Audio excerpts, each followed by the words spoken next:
All right, this is the Firm of Harris Marang. We're following this Chauncey Billups story closely. We'll bring in Ben Golliver of the Washington Post. Ben, thank you so much for joining us this morning. You are one of the unsung heroes for this market right now as you are doing the dirty work. I imagine you did not have this on your bingo card this morning. How has your morning been? Oh, definitely, a big bombshell to wake up to. We got to say, though, this isn't the first one for the NBA, right? And we had the Jonte Porter situation last year. I think there's some real shared elements in this one, as well as that Jonte Porter situation. It kind of raises the question about the league's integrity even higher than it was previously raised. I mean, this is a league that has completely embraced, gambling, daily fantasy, all those kinds of things. And I think with that, comes some bad actors, some manipulators, and in this case, I would say a full-fledged scandal. Yeah, Ben, let's stick right there real quick before we get into Billups. Let's stay with the league right now. And Adam Silver, whether it's this gambling stuff or what's going on with the Clippers organization and Kawhi, this all, whether he's involved or not, this all falls on his watch. What are the implications long-term, not just for him, but for the NBA from even casual viewers? Well, it's a great question. I mean, if you do look at the bottom line, the NBA has been enormously, extremely profitable during Adam Silver's tenure. Franchise values have gone way up.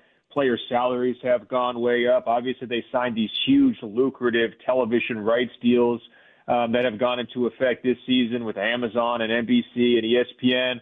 And so the business under Adam Silver has been booming. But as you mentioned, there's been some real questions about the sources of that money, right? I mean, we noticed there was an FTX scandal, related to, an arena sponsorship in Miami, the Kawhi scandal here in Los Angeles with the, Aspiration, allegedly giving money, to Kawhi Leonard and, with the Clippers involvement.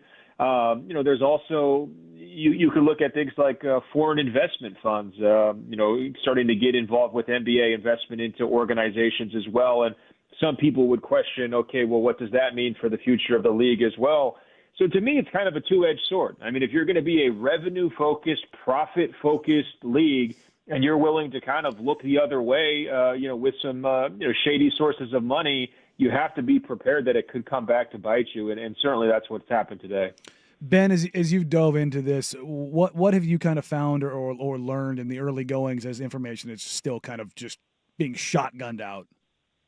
Yeah, look, I mean, one of the federal indictments I was digging into, it essentially runs through 7 NBA games that potentially were targeted by illegal gamblers. Now, I think for the people in Portland, the one that they're going to be most interested in, was a game in, let me get the date for you, March 24th, 2023. Everybody remembers that season. The Blazers are in the full tank down the stretch to try to improve their draft positioning.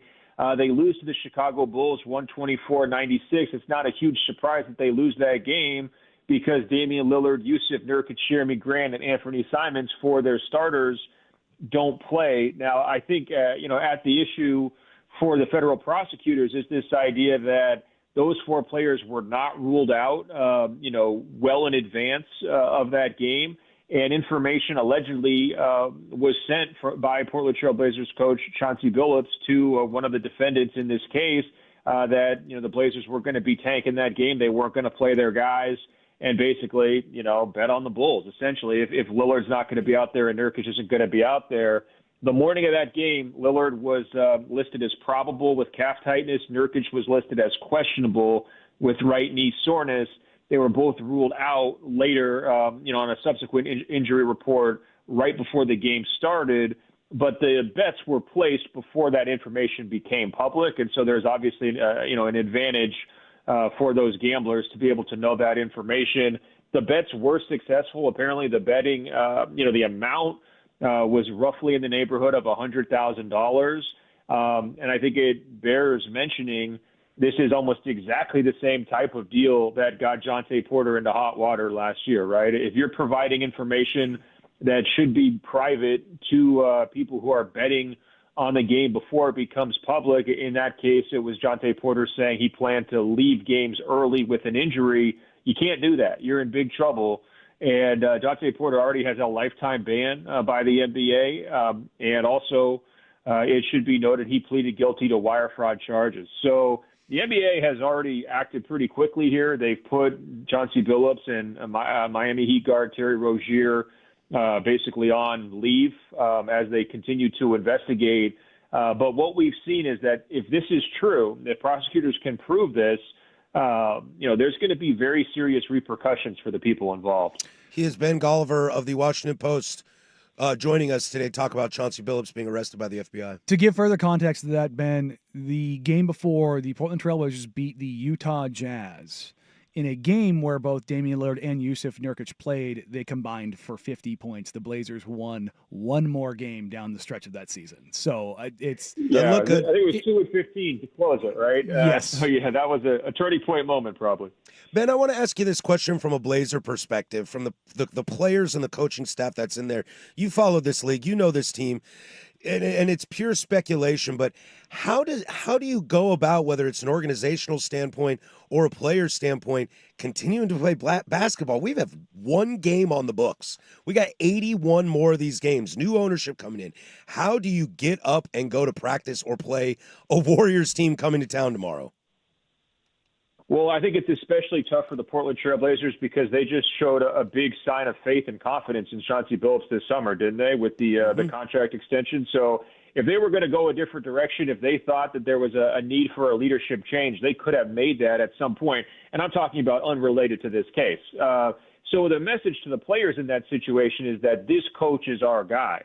Well, now your guy is not going to be available for a while because the feds are looking at him and the NBA has had to step in. So that is a very challenging situation for any organization. Now, obviously, I watched the Blazer game last night. I was impressed by how hard those guys were playing. I mean, obviously, it didn't go the way down the stretch. They kind of get their hearts ripped out by Anthony Edwards, but that was a high-energy, high-activity group, and you got a lot of professional players in that locker room. I thought it was a much better showing, despite the loss, than a lot of what we saw last year. I thought they made some good culture moves with their roster over the summer to clear out some guys who maybe weren't helping and get some guys with, I would say, better competitive character. So I would say, I don't know if this is a silver lining, but it's probably better that it happened for this group than it happened to last year's group. I think that there's some good veteran leaders in there. A guy like Drew Holiday could certainly help. And then it's going to be a next man up probably from the coaching staff. But ultimately, this is a real test for the new ownership group as well. And it's still in transition. I understand that. But, ultimately, as an organization, you have to have values, right? So Chauncey Billups is put on leave, but you've got to ask yourself, if you're the owner, is there enough smoke here to just make a decision, right? Is this the kind of thing that we want to be involved with? Do we want to just have a clean break here, go forward with somebody else, and that way we can try to move on as quickly as possible? That's the kinds of questions I would be asking if I was in those meetings with the Blazers executives today. It's like, hey, do we really, want this whole thing to play out, loom over our season? Or is this so serious? Are the details, so scandalous here that we need a fresh start? You got to ask those questions. Ben, we kind of open this with kind of like holistically what this means for the league. If you were Adam Silver right now, how big of a stain is this on your tenure, your legacy? Is this something that he recovers from? It's a very fair question. Like I said, owners are pretty happy with Adam Silver in general prior to this scandal because he's been making them money left and right. It's crazy, the numbers. Like when Michael Jordan bought the Charlotte Hornets, it was like a couple $100 million. The Lakers just sold for $10 billion. That's their valuation. And that was only like a 15-year difference, right? So the economics have exploded, and every time they've had the chance, the owners, to decide, do we still back Adam Silver or not, they always give him the extensions, and they seem very pleased with him. So the question becomes, is this now just a part of doing business if you're the NBA? Are you going to say, hey, we're going to have a scandal here, we're going to have a scandal there, but we actually don't care that much as a league because we're making so much money? I mean, that's really what it boils down to. How much is their reputation worth to these owners? And I think the challenging part about, today's developments, you can't just say, oh, it's one guy, Jonte Porter, it's one bad actor. Oh, he wasn't even really a full-time NBA player. He's just a two-way guy. Like, it's very difficult to downplay this because, some of the other games that were mentioned in the federal indictment were talking about injury issues for players like LeBron James and Anthony Davis. Now, there was no implication of their involvement in the scheme, but they were saying essentially information about those guys' status was getting to gamblers, and they were placing, large bets on the games involving those players. To me, that starts to feel more like a fundamental problem for the NBA, right? Like, if you just can't control this thing, if there's so many weak points and people are, bad actors are willing to and able to get into a whole bunch of different teams, because it's not just the Portland Trail Blazers. There's Lakers games affected. There's Magic games affected. There's the Hornets game affected, right? You got all these different games. At some point, it's more than a black eye, right? It becomes what people associate with your league. And, think about this. Imagine if you're the executives at Amazon or NBC, ESPN. You're so excited. You're rolling out all these new media coverage strategies, all these new game times, and you're trying to get people to watch your networks. And, of course, you spent billions of dollars to partner with the NBA. And this is what gets dropped on your doorstep, right at the start of the season when you're trying to build all this excitement. I would imagine that they're flabbergasted at this point. I mean, obviously that's my speculation, but you can imagine how you would feel if you were an Amazon executive getting ready to cover the league for the first time with games starting on Friday for them, and this is what they're dealing with the night before. Ben, one of the things that I'm sitting here looking at, it kind of spins off of that is, you mentioned it's not Jonte Porter, it's not a fringe two-way guy, G League guy. Terry Rozier is a solid player and has had a solid NBA career. Chauncey Billups was just elected to the Hall of Fame. Yeah. The weight and the gravity of Chauncey Billups, forget it being local. This guy was a legend. This guy is a member, a face of a legendary franchise. When you kind of go through eras and champions and styles, we champion that Pistons run. Took down a Lakers dynasty. Like how does the league get its hands around that? Because they can no longer run from, it's these fringe actors. Exactly right. That's what I'm saying. I mean, you can't just kind of cast aside Jonte Porter. I mean, you have to take a deeper look at it.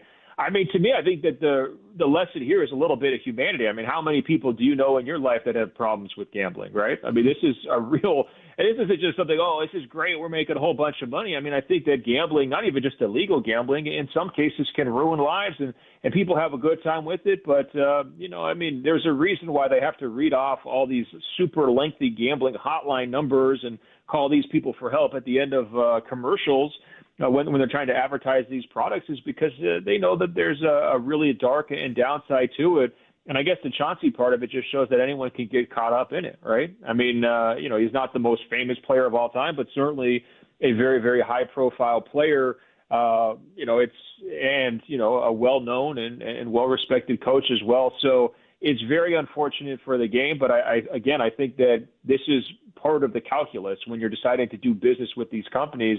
And I think the next question for the NBA is, do you have to scale some of this back, right? Do we have to not focus so much effort on chasing the gambling dollars and the daily fantasy prizes? I mean, you see tweet after tweet about, here's my prize picks today, here's the over-unders. I mean, it's become such a huge part of this sport. And, the efforts to, regulate it and track things are definitely there. But as this indictment points out, they're not 100% effective. The NBA has really tried, by the way. They were explaining to me a couple of weeks ago on a call that they track like hundreds of thousands of referee calls and non-calls over the course of a season to look for any sort of a suspicious behavior on that side. And they felt very, very good about their, protecting from every single bad actor. It's just impossible. You can't do it. There's too much money to be made by these people, trying to gamble with inside information. He is Ben Golliver of the Washington Post. Ben, thank you so much for taking time out of your day to join us. We'll keep following you and see whatever you have on the story as it continues to develop. And I can't thank you for doing the Lord's work for us today.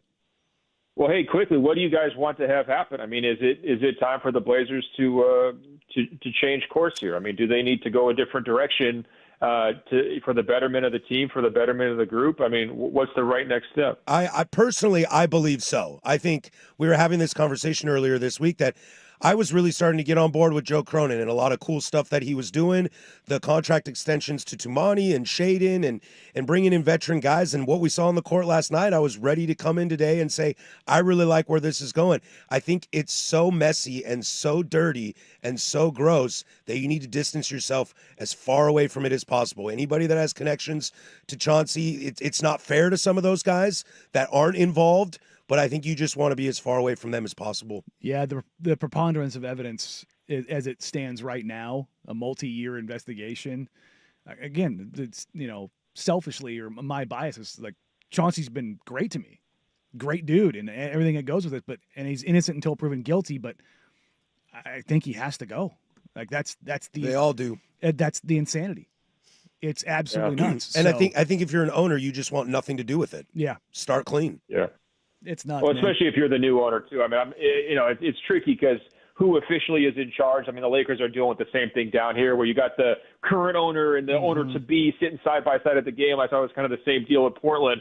That adds a tricky dynamic. But hey, if you just spend billions on an asset, you might be in protection mode. You might be trying to make sure that thing doesn't deteriorate. So we'll have to see how this plays out. But it's a tough blow for fans. And you guys are hitting the right notes. I mean, this is all about the integrity of the sport, trying to win people's trust back, and it's taking a big blow today.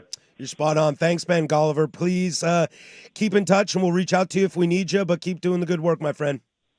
All right, take care, guys. Appreciate you, BG. That is Ben Golliver of the Washington Post joins us. That was a fantastic moment there. If you missed any of that, we'll podcast that out. It'll be on the YouTube. We'll have to take a reset here. We come back. We'll, if you're just joining us, Chauncey Billups arrested by the FBI today in connection with gambling and fishing money from players and ties with the mafia in New York City. It's a wild day. Buckle up.